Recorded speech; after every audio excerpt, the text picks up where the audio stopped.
আসসালামু আলাইকুম সম্মানিত ভিউয়ার্স, আশা করি সবাই ভালো আছেন।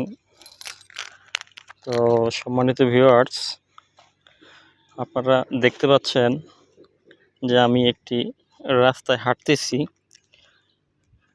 রাস্তাটা কিন্তু ইতিমধ্যেই নদীগর্ভে বিলীন হয়ে যাচ্ছে।